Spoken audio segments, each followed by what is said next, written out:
శ్రీ చౌడేశ్వరీదేవి జ్యోతిష్యాలయం ప్రముఖ జ్యోతిష్యులు కాళికాదేవి ఉపాసకులు జ్యోతిష్య పండిత్ ఎంకే శాస్త్రి గారు మీ హస్తరేఖలు ముఖ లక్షణము ఫోటో జాతకం చూసి మీ జీవిత సంపూర్ణ భవిష్యత్తు తెలపగలరు. మీకు ఎటువంటి సమస్యలు ఉన్నా చౌడేశ్వరీదేవి పూజలు చేసి పరిహారం చేయగలరు. స్త్రీ పురుష వశీకరణం 100% గ్యారంటీ. సెల్ 9481312761. నమస్తే folks, welcome to my channel. Folks, లోకంలో అతిపెద్ద ద్రోహం ఏంటో తెలుసా?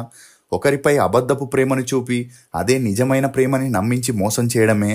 అసలు నేను ఈ మాట చెప్పడానికి గల కారణం సింగర్ సుచిత్ర అప్పట్లో సుచీలిక్స్ పేరుతో తమిళ సినిమా పరిశ్రమని షేక్ చేసింది. అలా ధనుష్, రానా, అనిరుద్, త్రిష లాంటి స్టార్ల ప్రైవేట్ ఫొటోస్ ని లీక్ చేసి ఒక సంచలనమే రేపింది. 2017లో సుచీలిక్స్ దెబ్బకు ఎంతో మంది నటీనటుల బాగోతాలు బయటకు వచ్చాయి.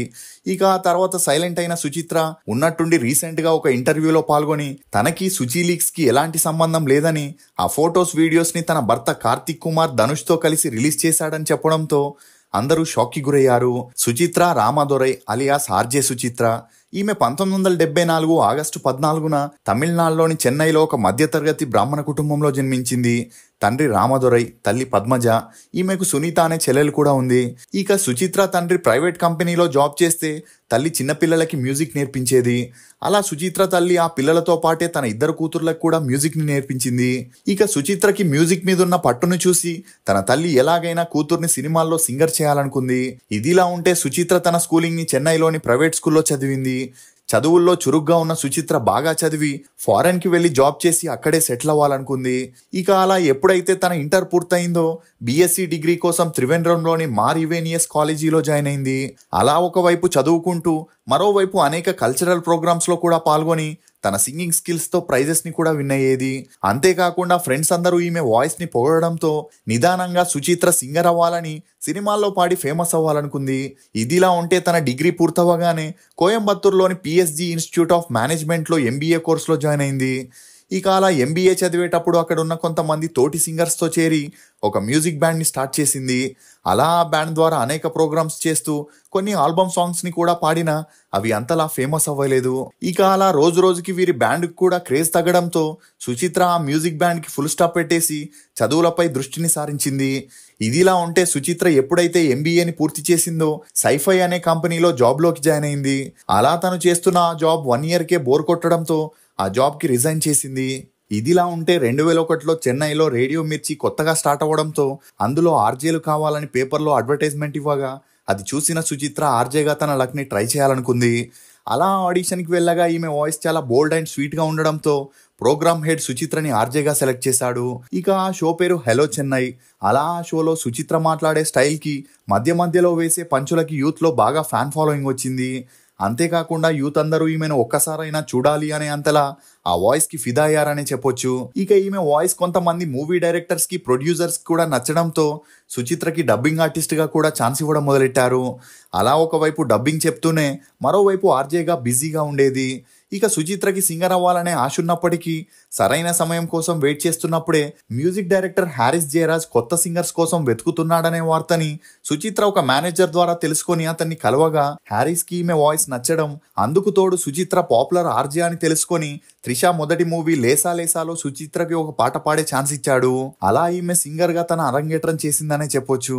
ఇక ఈ మూవీ రిలీజ్ అయి ఓకే టాక్ తెచ్చుకున్న మ్యూజికల్ గా ఈమెకు అంతలా గుర్తింపు రాలేదు. ఇక అప్పటి వరకు ఆర్జే సుచిత్ర వాయిస్ ని విన్న తమిళనాడు ప్రజలకి ఆమె ఫేస్ ని చూపిస్తే మూవీ హిట్ అవుతుందని మాధవన్ యాక్ట్ చేసిన జై జై మూవీలో ఆర్జేగా సుచిత్రకి ఒక క్యారెక్టర్ నివ్వడంతో ఈమెకు యాక్టింగ్ వైపు కూడా మక్కువ ఎక్కువైంది. అలా జై జై మూవీ 2003లో రిలీజ్ అయి సూపర్ డూపర్ హిట్ అయింది. ముఖ్యంగా సుచిత్ర పాత్రకి మంచి గుర్తింపు వచ్చిందని చెప్పొచ్చు. దీంతో ఆ వెంటనే మాధవన్ రికమెండేషన్ తో సూర్య, సిద్ధార్థ నటించిన యువ మూవీలో ఈమెకు సపోర్టింగ్ రోల్ చేసే ఛాన్స్ రాగా ఆ మూవీ 2004లో రిలీజ్ అయింది.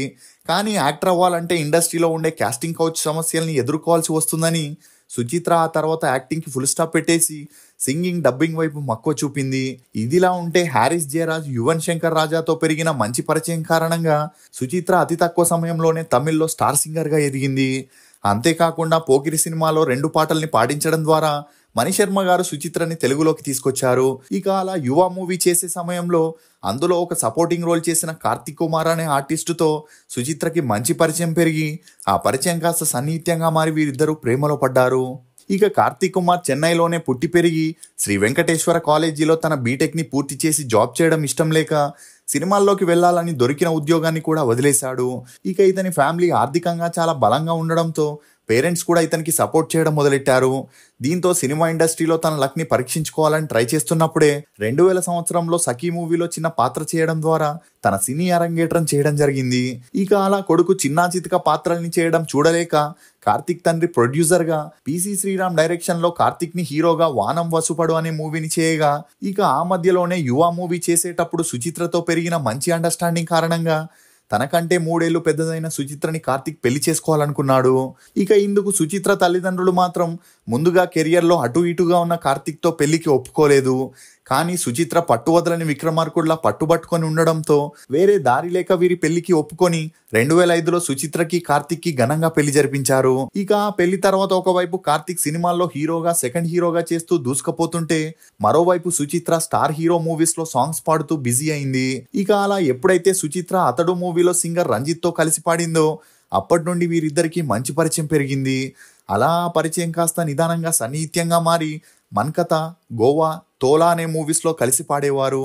అంతేకాకుండా తమకి తెలిసిన మ్యూజిక్ డైరెక్టర్స్కి ఒకరినొకరు రికమెండ్ చేసుకునేవారు.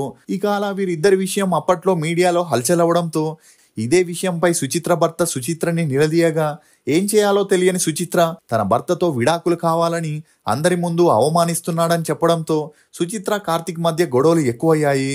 ఇక అలా గొడవలు ఎక్కువ అవడంతో వీరిద్దరూ కొన్ని రోజులు వేరువేరుగా ఉన్న పెద్దలంతా కూర్చొని నచ్చజెప్పడంతో ఆ తర్వాత అన్ని బాగానే సాగాయి. ఇదిలా ఉంటే రంజిత్ తమ బంధువుల అమ్మాయిన రేష్మా మేనన్ని పెళ్లి చేసుకోవడంతో హార్ట్ బ్రేక్ అయిన సుచిత్ర మానసికంగా చాలా కృంగిపోయింది. ఇక సుచిత్ర రీసెంట్ గా ఒక ఇంటర్వ్యూలో మాట్లాడుతూ పెళ్ళై 3 సంవత్సరాలైనా పిల్లలు కలగకపోవడంతో భార్యాభర్తలిద్దరూ డాక్టర్ దగ్గరికి వెళ్లి చెక్ చేసుకోగా కార్తీక్ కి పిల్లలు పుట్టారని, తను మాత్రం ఆరోగ్యంగానే ఉన్నానని చెప్పుకొచ్చింది. ఇక అది మాత్రమే కాకుండా యారడి నీ మోహిని అనే మూవీ చేసేటప్పుడు తన భర్త కార్తీక్ కి ధనుష్ తో మంచి పరిచయం పెరిగి ఆ పరిచయం కాస్త సన్నిహిత్యంగా మారి వీరిద్దరూ రిలేషన్లో ఉండేవారని, తన భర్తతో పాటు ధనుష్ కూడా గే అని, అందుకే తమకి పిల్లలు కలగలేదని చెప్పుకొచ్చింది. ఇక అలా సుచిత్ర కార్తీక్ మొబైల్ ని చూస్తుండగా కార్తీక్ ధనుష్ కలిసి దిగిన ప్రైవేట్ పిక్స్ ని చూసిందని, ఆ తర్వాత ఇదే విషయంపై తన భర్త కార్తీక్ ని నిలదీయగా అది ప్రాంక్ లో భాగమని, తమ గ్యాంగ్ అంతా కలిసినప్పుడు ఇలానే చేస్తారని, తమ గ్రూప్ లో ధనుష్, ఆండ్రియా, త్రిష, దివ్యదర్శిని లాంటి వారు ఉన్నారని, కావాలంటే నువ్వు కూడా మా గ్రూప్ లో జాయిన్ అవ్వచ్చని కార్తీక్ సుచిత్రకి చెప్పగా సుచిత్ర తన భర్తతో కలిసి కొన్ని పార్టీస్ కి వెళ్ళిందని చెప్పుకొచ్చింది. ఇదిలా ఉంటే 2017లో సుచిత్ర, అనిరుద్, ధనుష్ ఆర్గనైజ్ చేసిన ఒక పార్టీకి వెళ్ళగా అక్కడ వారు డ్రింక్స్ లో మత్తుమందు కలిపి సుచిత్రని బలాత్కారం చేస్తూ వీడియో తీసుకున్నారని, ఆ మరుసటి రోజే ఈమెకు స్పృహ వచ్చాక జరిగిన విషయం గురించి అడగడంతో అక్కడ జరిగిన విషయం బయటికి చెబితే ఆ వీడియోని నెట్లో రిలీజ్ చేస్తామని బెదిరించడంతో 1 నెల వరకు సుచిత్ర సైలెంట్ గా ఉండడం జరిగింది.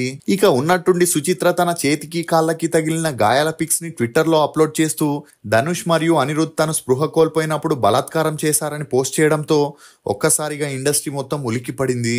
అలా అప్పటి నుండి రోజు సాయంత్రం 5 గంటలకి ఒక్కో సెలబ్రిటీకి సంబంధించిన ప్రైవేట్ పిక్స్, వీడియోస్ తరచూ అప్లోడ్ చేస్తూ 7 రోజుల వరకు కోలీవుడ్ ని షేక్ చేసింది. అలా అందులో ధనుష్, అనిరుద్, ఆండ్రియా, త్రిష, హన్సిక, ధన్యా బాలకృష్ణ, అమలాపాల్, ప్రియా ఆనంద్, శృతి హాసన్ అని సుచిత్ర పెద్ద పెద్ద సెలబ్రిటీస్ లిస్టులని రివీల్ చేసింది. ఇక ఇంతవరకు అందరికీ తెలిసిన విషయమే. కానీ సుచిత్ర రీసెంట్ గా ఒక ఇంటర్వ్యూలో సుచి లీక్స్ గురించి మాట్లాడుతూ ఆ ఫొటోస్ తను రిలీజ్ చేయలేదని, ఓ రోజు తెల్లవారుజామున ధనుష్ తన భర్త కార్తీక్ ఫోన్ కి అవకాశాల పేరుతో అమ్మాయిల్ని బలవంతం చేసిన ప్రైవేట్ ఫొటోస్, వీడియోస్ పంపించాడని, అప్పుడే సుచి లీక్స్ మొదలైందని వెల్లడించింది. ఇక అలా కార్తీకే సుచిత్ర ట్విట్టర్ అకౌంట్ ద్వారా ఆ వీడియోలు, ఫోటోలు షేర్ చేశాడని, కానీ అందరి ముందు తనని బ్లేమ్ చేశాడని, సుచి లీక్స్ వ్యవహారంలో ఇప్పటికీ ధనుష్ మరియు కార్తీక్ తన పరువు తీసేందుకే ప్రయత్నిస్తున్నారని సుచిత్ర ఆరోపించింది. అంతేకాకుండా సుచి లీక్స్ అకౌంట్ నుంచి ప్రైవేట్ ఫొటోస్ బయటకు వచ్చినా ఎవరూ కంప్లైంట్ చేయలేదని, అందుకు కారణం వారు కావాలని ఈ పనిని చేశారని వెల్లడించింది. ఇక ఈ మాటలతో అందరూ కన్ఫ్యూజ్ అయ్యారు. ఎందుకంటే 2017లో సుచి లీక్స్ రిలీజ్ అయ్యాక సుచిత్ర ముందుగా తన అకౌంట్ ని ఎవరో హ్యాక్ చేశారని, తను చేయలేదని చెప్పి ఆ తర్వాత తనే అన్నీ చేశానని, ఇంకా చాలా మంది నిజ స్వరూపాలను బయటికి లాగుతా అని చెప్పిన సుచిత్ర ఇప్పుడు తన భర్తే ఇదంతా చేశాడని చెప్పడంతో ఎవరూ నమ్మలేకపోతున్నారు. ఇక అప్పట్లో ఈమె భర్త కార్తీక్ ఈ విషయంపై స్పందిస్తూ సుచిత్ర ఎప్పుడూ తాగుతూ మత్తులోనే ఉంటుందని, అందుకు తోడు ఇండస్ట్రీలో పెరిగిన కాంపిటీషన్ వల్ల ఈమెకు ఛాన్సులు రాక మానసికంగా కృంగిపోయి మెంటల్ గా డిస్టర్బ్ అయిందని అయిపోయిందని, అందుకే ఈమె సెలబ్రిటీస్ ప్రైవేట్ ఫొటోస్ ని కలెక్ట్ చేసి ఇలా చేస్తుందని, ఎవరు తన భార్య మీద కంప్లైంట్ ఇవ్వొద్దని కార్తిక్ మీడియా ముందుకు వచ్చి బ్రతిమిలాడాడు.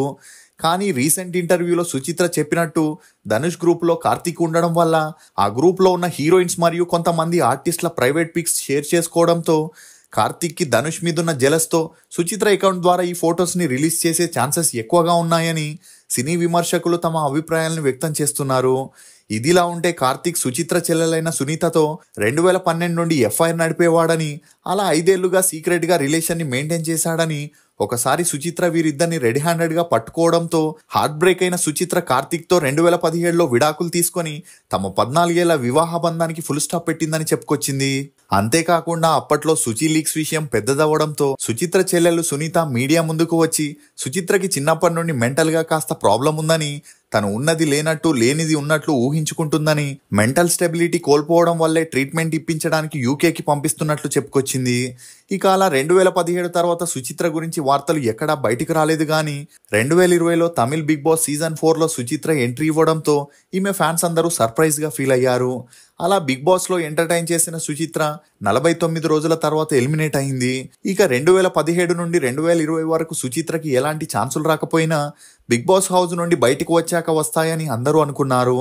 కానీ ఈమెకు ఒక్క మూవీలో కూడా ఛాన్స్ రాలేదు. ఇక అదే సమయంలో ఒకవైపు సుచిత్ర తన తల్లిదండ్రుల్ని కోల్పోవడం, మరోవైపు చెల్లెలు భర్త చేసిన ద్రోహంతో ఒంటరిగా మిగిలిపోయింది. ఇదిలా ఉంటే సుచిత్ర పరిస్థితిని అర్థం చేసుకున్న తన చైల్డ్హుడ్ ఫ్రెండ్ సుచిత్రని ఒక ఫంక్షన్లో కలవడం, అలా వీరిద్దరికి మంచి పరిచయం పెరిగి ఆ పరిచయం కాస్త సన్నిహిత్యంగా మారి 2022లో సింపుల్గా సుచిత్ర తన 48వ ఏటకి రెండో పెళ్లి చేసుకుంది. కానీ వీరికి ఎలాంటి సంతానం కలగలేదు. ఇక మరోవైపు కార్తిక్ అమృత శ్రీనివాస్ అనే యాక్ట్రెస్ ని 2021లో పెళ్లి చేసుకొని తన న్యూ లైఫ్ ని స్టార్ట్ చేశాడు. ఇదిలా ఉంటే ఐశ్వర్య రజనీకాంత్ కి మరో వ్యక్తితో ఎఫ్ఐఆర్ ఉందని, ధనుష్ కూడా అటు అమ్మాయిలు ఇటు అబ్బాయిలతో శారీరక సంబంధాన్ని పెట్టుకున్నాడని, అదే కారణంతో ఐశ్వర్య ధనుష్ తో విడాకులు తీసుకున్నట్లు కూడా సుచిత్ర చెప్పుకొచ్చింది. ఇదిలా ఉంటే ఒకవేళ సుచి లీక్స్ వెనక ఈమె లేకపోతే ఈ నిజాన్ని చెప్పడానికి ఈమెకు 7 ఏళ్లు ఎందుకు పట్టింది? మళ్ళీ ధనుష్ తో పాటు కార్తిక్ పేరు చెప్పుకొని పబ్లిసిటీ పొందే ప్రయత్నం చేస్తుందా? ఈమె రీసెంట్ ఇంటర్వ్యూలో గమనిస్తే సుచిత్ర మానసిక స్థితి ఇంకా సుధారించుకోలేదని కొంతమంది నెటిజన్లు తమ అభిప్రాయాన్ని వ్యక్తం చేస్తున్నారు. అసలు సుచి లీక్స్ వెనక ఎవరున్నారని మీరు అనుకుంటున్నారో మీ అభిప్రాయాన్ని కమెంట్ సెక్షన్లో తప్పకుండా తెలియజేయండి. ఫోక్స్, భగవంతుడు కొట్టే దెబ్బను తట్టుకొని నిలబడగలమేమో గాని నమ్మిన వారు కొట్టే దెబ్బను తట్టుకొని నిలబడడం సాధ్యం కాదు.